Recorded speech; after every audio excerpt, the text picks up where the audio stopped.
آپ شاید اس بیماری سے واقف نہ ہوں، یہ خاموش اور خطرناک ہے۔ ہیپاٹائٹس سی یہ وائرس جگر میں چھپا رہ سکتا ہے اور آہستہ آہستہ اس کو نقصان پہنچاتا ہے۔ کچھ سالوں میں یہ سروسس اور کینسر کا باعث بن سکتا ہے۔ ہیپاٹائٹس سی دنیا کے بہت سے لوگوں کو متاثر کرتا ہے اور ہر 100 میں سے 2 افراد اس کا شکار ہیں۔ میڈیکل سائنس کی ترقی سے خطرناک مرض کا علاج موجود ہے۔ آئیے آج میں آپ کو اس کے بارے میں بتاؤں گا۔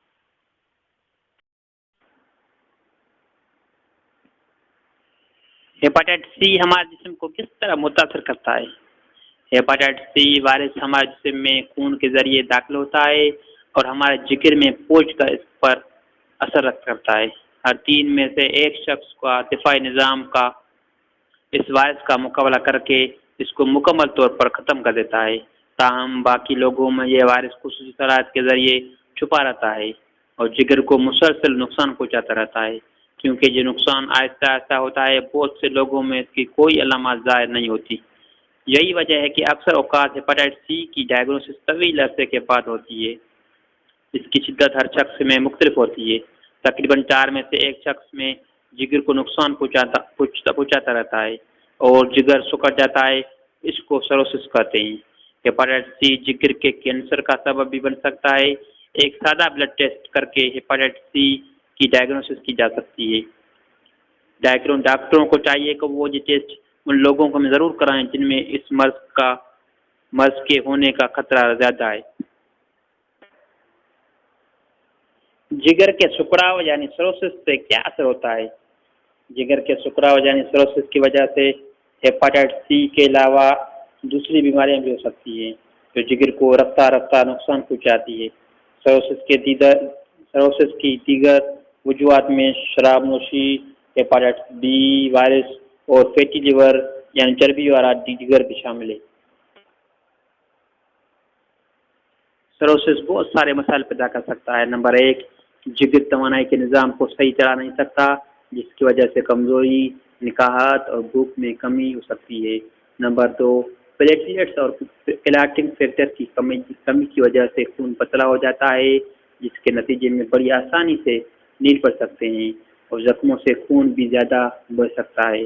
نمبر 3، خون کے اندر بلروبن کی زیادتی کی وجہ سے آنکھوں اور جلد میں زرد رنگ کی ظاہر ہو سکتی ہے، اس وجہ سے پیشاب کا رنگ بھی گہرا ہو جاتا ہے۔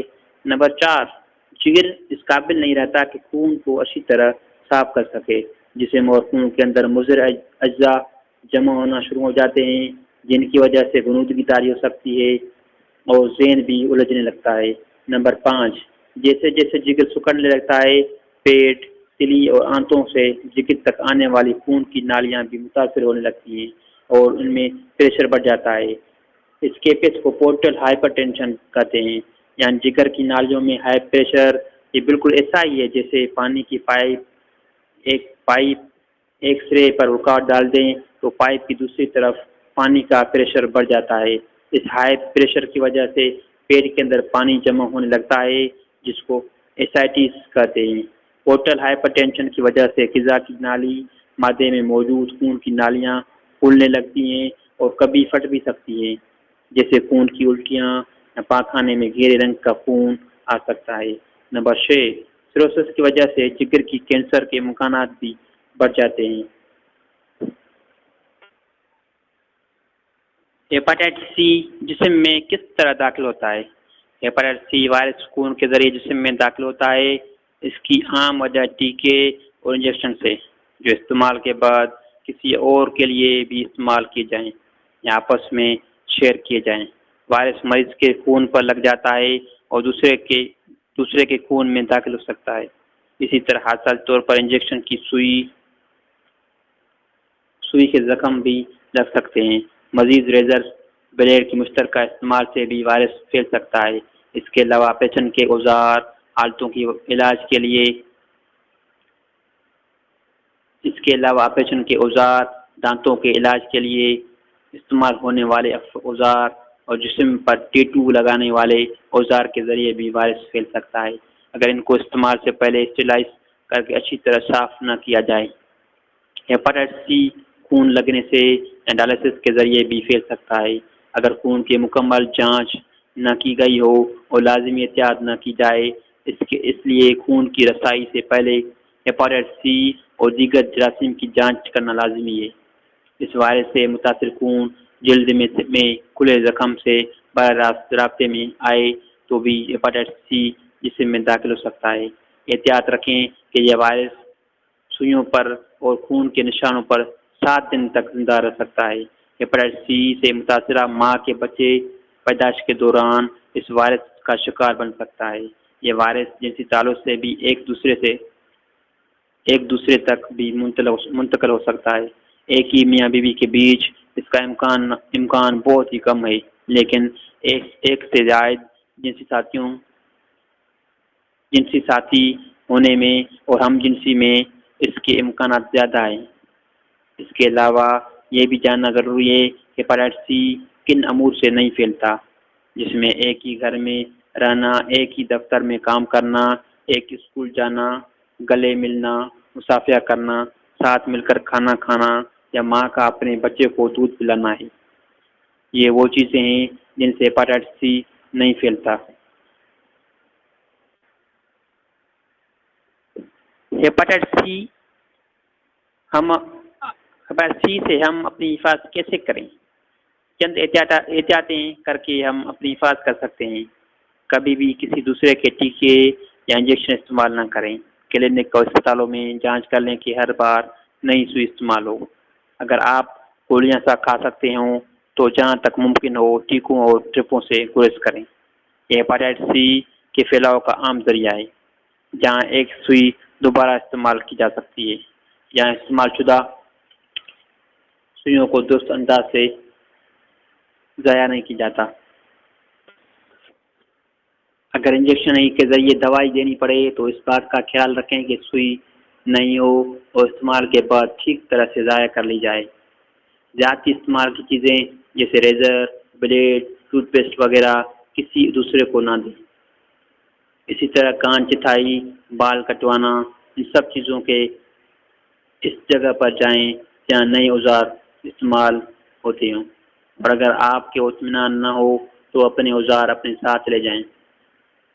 کسی جگہ پر لگے خون کو براہ راست مت چھوئیں۔ ہاتھ پر دستانے پہن کریں یا لفافہ کا استعمال کر کے خون صاف کر لیں۔ داغدار حصے کی صفائی کے لیے بلیچ کا استعمال کیا جا سکتا ہے۔ جنسی تعلقات میں احتیاطی تدابیر استعمال کریں۔ ہیپاٹائٹس سی سے متاثر ماؤں کے بچوں کا ٹیسٹ کروایا جائے۔ یہ ٹیسٹ پیدائش کے 2 ماہ بعد PCR کا ٹیسٹ کر کے کیا جا سکتا ہے، یا پھر بچہ جب 18 ماہ کا ہو جائے تو اینٹی باڈی کا ٹیسٹ کروا سکتے ہیں۔ یہ جان لیں کہ فی الحال ہیپاٹائٹس سی کے بچاؤ کے لیے کوئی ویکسین یا ٹیکہ دستیاب نہیں۔ ہیپاٹائٹس سی کا علاج کس قدر کیا جاتا ہے؟ پہلے وقتوں میں ہیپاٹائٹس سی کا علاج خطرناک اور کم اثر تھا، لیکن اب ایسی گولیاں موجود ہیں جو خطرے سے خالی ہیں اور علاج کے لیے نہایت مؤثر ہیں۔ یہ 8 سے 24 ہفتے کے دوران کا کورس ہے۔ ہیپاٹائٹس سی متاثر تمام مریضوں کو اپنا علاج ضرور کروانا چاہیے۔ اس سلسلے میں جگر کے ماہر ڈاکٹر سے مشورہ کریں۔ علاج کے وقت یہ دیکھا جاتا ہے کہ مریض کو کون سی نوعیت کا ہیپاٹائٹس سی وائرس ہے اور کسی حد تک جگر کو متاثر کر رہا ہے۔ سروسس یعنی جگر کا سکڑاؤ کی وجہ سے پیدا ہونے والے مسائل کی وجہ سے آپ کو مزید علاج کی ضرورت پڑ سکتی ہے۔ اس کے علاوہ سروسس کی صورت میں ہر 6 ماہ کے بعد ٹیسٹ کر کے یہ پتہ لگایا جاتا ہے کہ جگر میں کہیں کینسر تو نمودار نہیں ہوا۔ جن مریضوں میں بیماری کی شدت بڑھ جاتی ہے تو جگر کی ٹرانسپلانٹ کی نوبت بھی پڑ سکتی ہے۔ Thank you.